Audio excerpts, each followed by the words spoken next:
कोई भी इंसान जन्म से नहीं बल्कि अपने कर्म से महान बनता है। अच्छी नीयत से किया गया काम कहीं व्यर्थ नहीं जाता और उसका फल आपको जरूर मिलता है। बुराई बड़ी हो या छोटी हमेशा विनाश का कारण ही बनती है, क्योंकि नाव में छेद छोटा हो या बड़ा, नाव को तो डूबना पड़ता ही है। जो होने वाला है वो होकर ही रहता है और जो नहीं होने वाला वह कभी भी नहीं होगा। ऐसा निश्चय है कि जिनकी बुद्धि में होता है उनकी चिंता कभी नहीं होती। गलतियां ढूंढना गलत नहीं है, बस शुरुआत खुद से होनी चाहिए। निर्णय लेते समय ना ज्यादा खुश हो ना ज्यादा दुखी होना, ये दोनों परिस्थितियां आपको सही निर्णय नहीं लेने देती। सत्य कभी दावा नहीं करता कि मैं सत्य हूँ, लेकिन झूठ हमेशा दावा करता है कि मैं ही सत्य हूँ।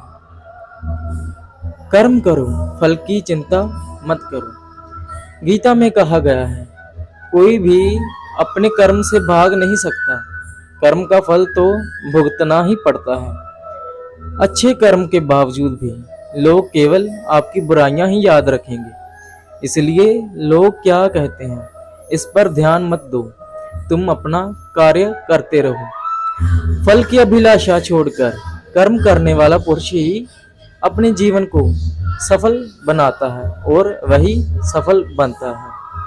मैं किसी का भाग्य नहीं बनाता, हर कोई अपना भाग्य खुद बनाता है। और आज जो भी कर्म कर रहे हो उसका फल आपको कल प्राप्त होगा, और आज जो आपके पास है वह आपके द्वारा पहले किए गए कर्मों का फल है।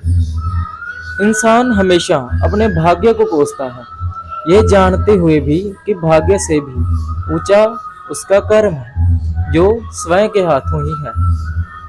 नकारात्मक विचारों का आना तय है, परंतु यह आप पर निर्भर करता है कि आप उन्हें कितना महत्व देते हैं। नकारात्मक विचारों का आना भी तय ही है, जो अच्छा लगे उसे ग्रहण करो और जो बुरा लगे उसका त्याग करो।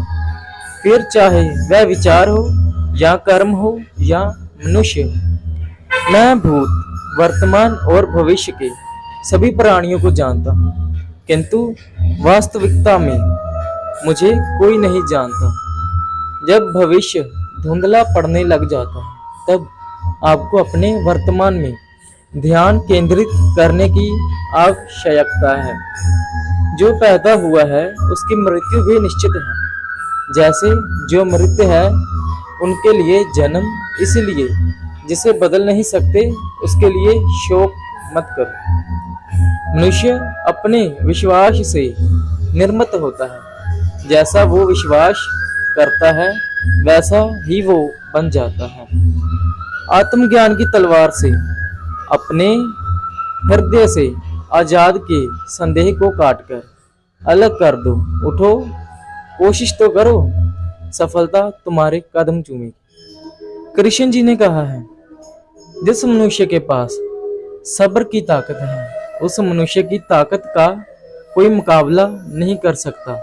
इस दुनिया में उस मनुष्य से बड़ा कोई नहीं हो सकता। मनुष्य को जीवन की चुनौतियों से भागना नहीं चाहिए और ना ही भाग्य और ईश्वर की इच्छा जैसे बहाने को प्रयोग करना चाहिए। शिक्षा और ज्ञान उसी को मिलता है जिसमें जिज्ञासा हो। जिस प्रकार अग्नि सोने को परखता है, उसी प्रकार संकट वीर पुरुष को परखता है। जो व्यवहार आपको दूसरों से पसंद ना हो, ऐसा व्यवहार आप दूसरों के साथ जिंदगी में कभी मत करो। कृष्ण जी की बात है, एक अनुशासित व्यक्ति ही अपना हाथ समाज व देश का विकास करने में लगाता है। अगर आपको कोई अच्छा लगता है तो अच्छा वो नहीं बल्कि अच्छे आप हो, क्योंकि उसमें अच्छाई देखने वाली नजर सिर्फ आपके पास है। जो मुझे सर्वोत्तम देखता है, सब कुछ मुझ में देखता है, उसके लिए ना तो मैं कभी अदृश्य हूँ और ना ही उसके लिए सामने हूँ। मैं तो हमेशा उसके दिल में बसता हूँ।